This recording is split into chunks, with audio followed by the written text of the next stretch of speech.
these are some of the fish, the small fish you are seeing inside. They call them fingerlings. As you can see, this is a very big farm. It's located in Orerokpe. They call it Marrow Farm.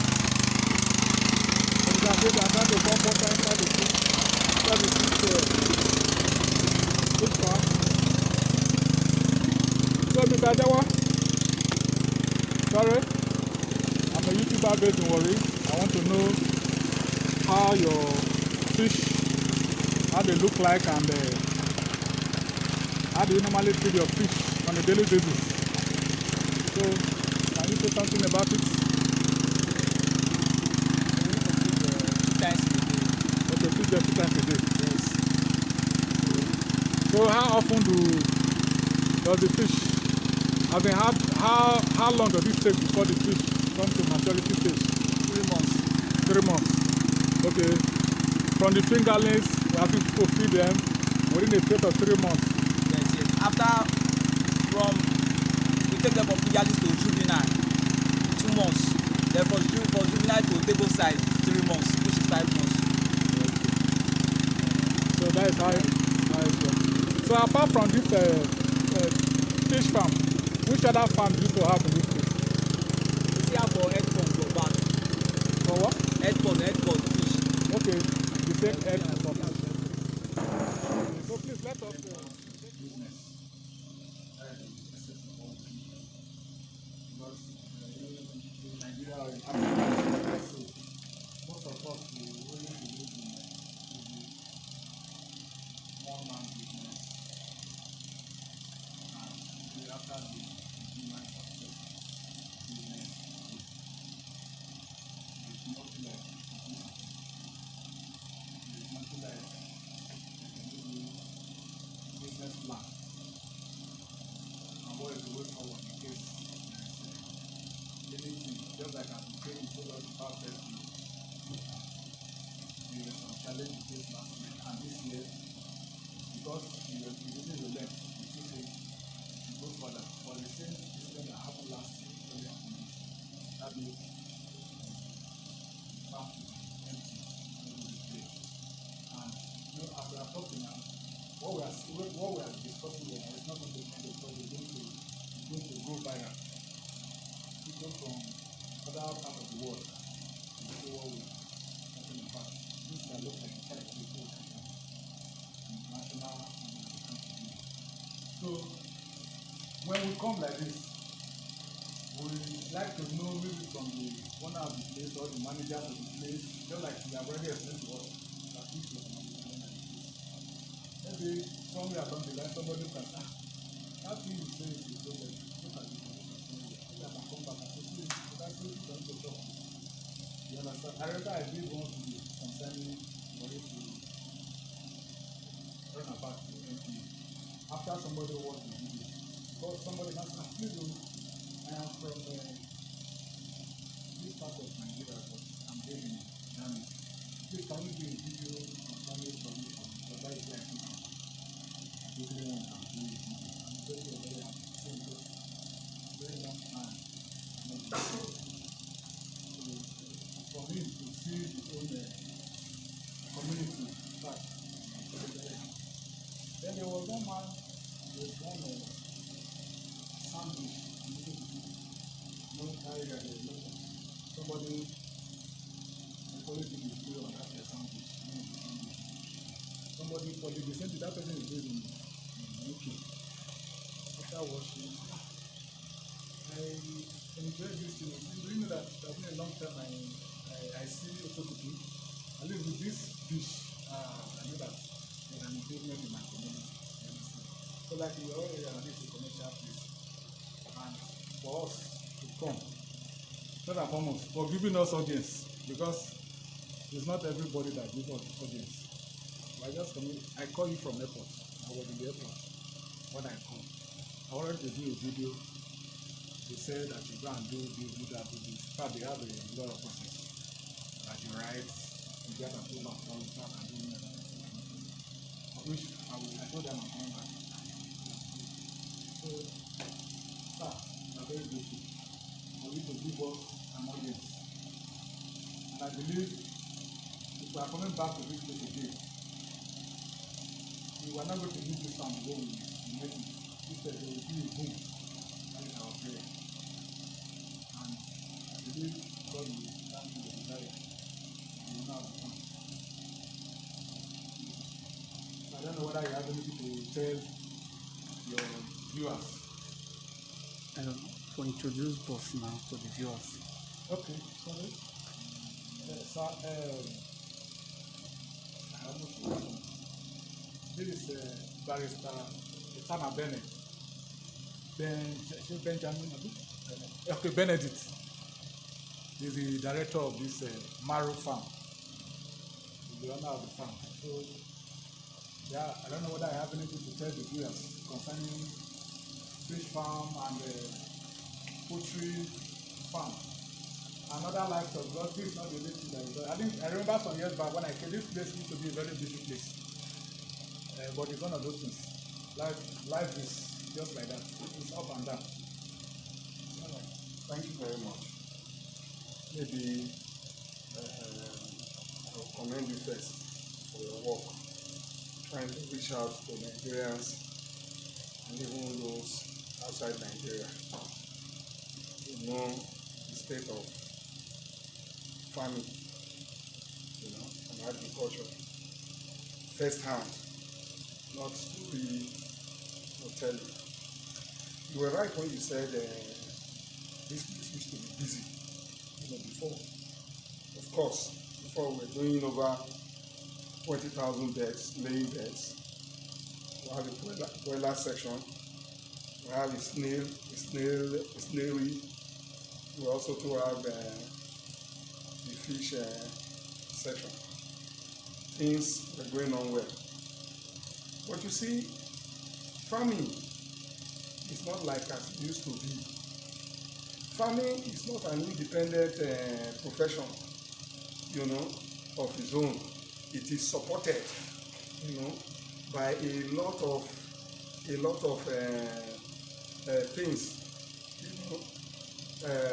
even government policy, helps to make farming. Once you have bad government policies, if you have bad government, you will begin to see the effect of poor, farming.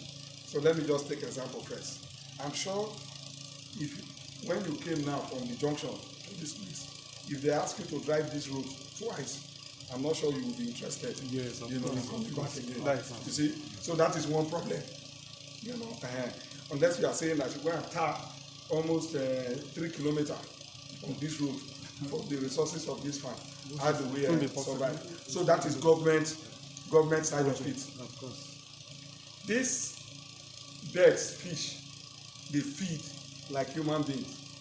Anybody who does not go to the market to buy food stuff, how does he have food at home? So we also to buy feeds for the birds and for the fish. They come mainly from the north. So what has been happening to the roads from Kano to this place? A journey that will probably take a trailer load of maize to get to this place for 3 days. Sometimes 1 month, they are still on the road.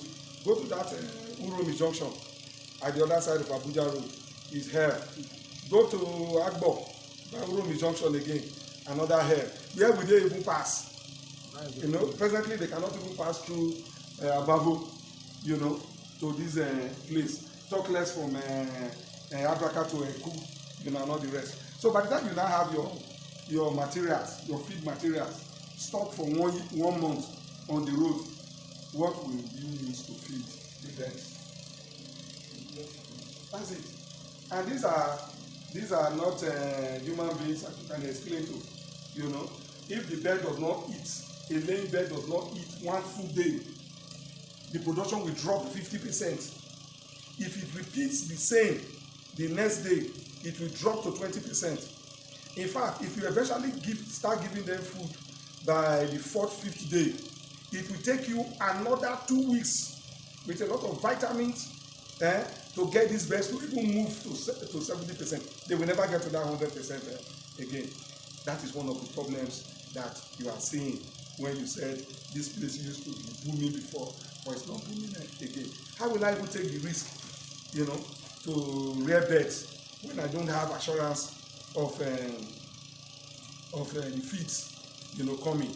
So it's a challenge, And what is government policy for agriculture or farming? We don't seem to have, any. Now, that last year, about the same August, I lost over 30,000 birds, in this place. They all died, bird flu. Of course, not only me, this whole area. What was government response? No government person visited me. None, To even have qualified and knowledgeable professionals trained in animal medicine is a problem. Maybe people hear this one and they will say, oh, I'm trying to downrate the profession. But all those people who call themselves animal scientists, they are more or less native doctors. One drug will treat 100 diseases. That is not correct. Are you getting me? They have no solution. When we run into, so you introduce me, I'm a lawyer. I crash into this business by interest. I need to rely on the professional knowledge of those who can give me service should I have challenges. But when I now have challenges, I don't even see professional. If there is bird flu here, to even diagnose this bird flu, if you call 10 scientists, vet doctors, they will give you 10 different interpretations to what is going on. Many of them go and ask if any. I'm not talking about manpower. Now go and ask how many vet doctor has farms. Very few. They know the problem. They are all busy selling medicine at high cost to us. They prescribe all the rubbish they want to prescribe, to us, and they sell their products. But let them go and venture and practicalize this farming. They don't do it. So we don't even have profession, and even government that should have trained people properly. I understand in many of these local governments you have agric officers. What are they doing? No one, as if we come to ask, this is how you can manage this situation. This is the medicine for this treatment. It's not there, So we are on our own, This year again, I started stocking birds again after the great loss of last year. I managed to start again, At the end of the day, the same problem came, And painfully, before we eventually lost all, I brought a lot of dead dogs. They all were prescribed this. Some say it's coccidosis, some say it's coryza, some say it's this one. So it was one who said it's sure who is suspecting is bird flu. Are you getting me? Until everything died. So farming, if you go into farming in Nigeria today, at least this part, I don't know the kind of support they are giving to them in other parts of the country, but this part, you are on your own. You're on your own. If it's okay by you, thank God. If you have challenges, you're on your own. So it's a very fluctuating, business. Right now, the cost of feeds is something else. Like I said, those trailers that used to bring feeds, from Kano or thereabout, we used to pay about 400,000, even as of last year, but today it's 1.6 million to get a trailer load. This is just transport alone, So cost of materials, they have gone so high. If you go and buy these ones they produce, all these commercial ones, that they sell, I doubt if the quality, the ingredients, are correct. They are not.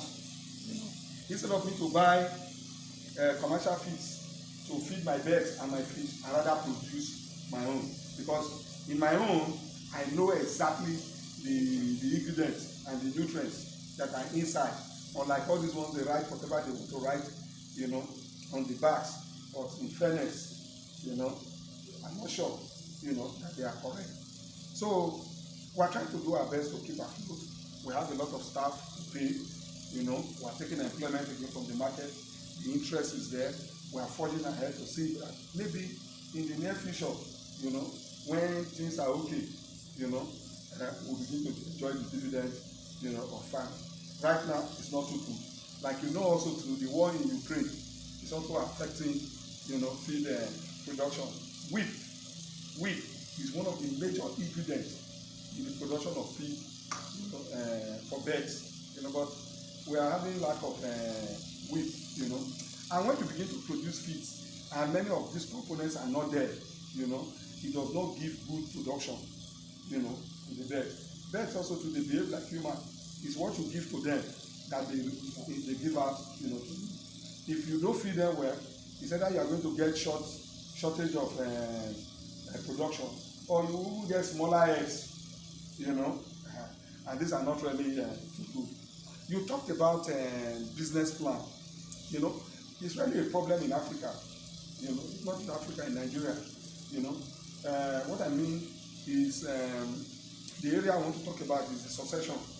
You know, many of all these farms are one-man business. You know, and when the person demises, that is the end, you know, of everything. Unless you have kids, you know, who are interested in farming also too. But like you know, many of these youths, you know, these days, they are no longer interested in farming. You know, government jobs are not there. You know, and you can see that many of them, you know, are interested in fast money. You know, how to make fast money. You know, it will take you 6 months to rear birds from day old, you know, before you begin to see the signs of dropping. You need to be patient. You know, you don't just put fish in the water and they grow overnight. It will take another 6 months, you know, again. So those 6 months, we are patient. You know, many of the young ones these days, they are not patient. You know, so and government does not even have policy. You know, don't have policy. In many countries that I have visited, you know, I've always taken the time to visit farms. You know, I see government policies. You know, if government is concerned about the fact that many of us, we are employers of labor, you know, at a stage before now, you know, my staff strength was about 38. You know, now we have reduced to about 14 or 15. You know, government is not concerned about the hardship we are going through. You know, we are not going to say by the end of the month we will not pay the staff. By paying them, government ought to be assisting farmers, you know, in difficult situations, especially this period, you know, to make sure that things are okay. You know, we also to help to take employ the people from the labor market. So, but generally speaking, we're not going to quit. You know, we're not going to quit because of the hard time. It's just hard now, you know. But there were times when it was very, very, you know, good, and we still see, and we are hopeful that we're going to have a better Nigeria, where the farming business, especially, you know, bird and fish, snail, and all those ones, you know, will start booming again. The purchasing power also too, you know, is weak. It's weak. People are not really buying food as they used to buy before because there's no money. You know, cost is very high. You know, so a situation where people used to put maybe a crate of egg at home, you know, before for the children, you know, to use for Indomie, you know, and all the rest. People cannot afford that anymore. You know, so we are also too affected, you know, with the fact that the purchasing power, you know, of the ordinary Nigerian, you know, is very low. So these are my few observations, you know, for now. You know. Okay, thank you so much, sir. We are grateful. It's nice meeting you. Yes. And you forgot to tell them that I'm a deputy director. There's no crime. There's no crime. The civil servant is permitted to farm.